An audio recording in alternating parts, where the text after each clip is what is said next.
මම දැක්ක social media වල ලොකු කතා බහක් යනවා. අඳින ඇඳුම නිසා සෙක්ෂුවලි හැරස් වෙන්න ලොකු chance එකක් තියෙනවා කියලා කිව්ව ප්‍රකාශයකට ඔයාලා විරුද්ධව ගොඩක් තර්ක අරගෙන ඇවිල්ලා තිබුණා.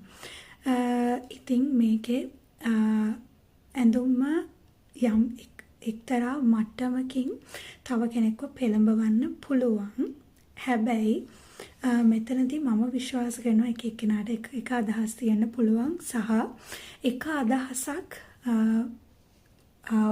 කට ඔයාලා එකඟ වුණේ නැහැ කියලා ඒ කෙනාව සම්පූර්ණයෙන්ම නරක කෙනෙක් බවට පත් කරන්න එපා.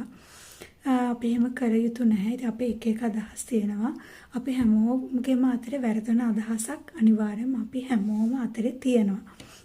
ඉතින් මෙතනදී ගොඩක්ම බලපාන්නේ බලන කෙනාගේ view එක හදන එක තමයි, perspective එක හදන එක.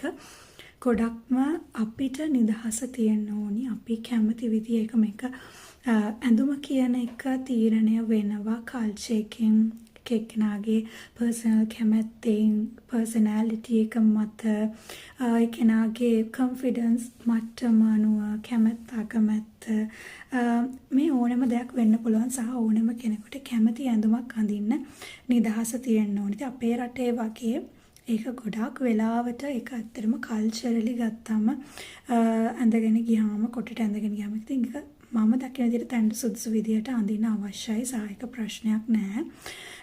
ඉතින් සමහර තැන් තියෙනවා ඒක එහෙම වෙන අවස්ථා attention එක ගන්න ඒ වගේ දේවල් ප්‍රසිද්ධ වෙන්න නෙගටිව් මාකටිං වලට ඉතින් පාවිච්චි කරන අවස්ථා තියෙන්න පුළුවන්. ඉතින් මෙතනදී අපි රටක් වශයෙන් කොච්චර කල්චර් එක නිසා වෙන්න පුළුවන්, වෙනත් හේතු නිසා වෙන්න පුළුවන්, සමහර අය මතන දරන අදහස් නිසා වෙන්න පුළුවන්.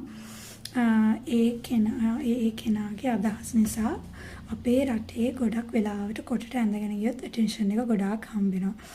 ඉතින් මේක කොළඹ වගේ තැන්වල ගොඩක් අඩුයි. හැබැයි ඒක අනිත් කෙනාට මැජික් එකක් වගේ සමහර වෙලාවට කොටට ඇඳගෙන ගියාම ඒක කොන්න ගොඩක් කතා වෙනවා. ඒ සමහර අය ගොඩක් ලැජ්ජයි එහෙම අඳින්න. ඉතින් ඒ වගේම තමයි අනිත් පැත්තෙන් ගත්තම ඒක මිනිස්සුන්ට මැජික් එකක් වගේ වෙන නිසා සහ අපිට ගොඩක් නිදහස ඕන කෙනෙකුට බලන්න ඕන දෙයක් බලන්න සෝෂල් මීඩියා නිසා තියෙන මේ නිදහස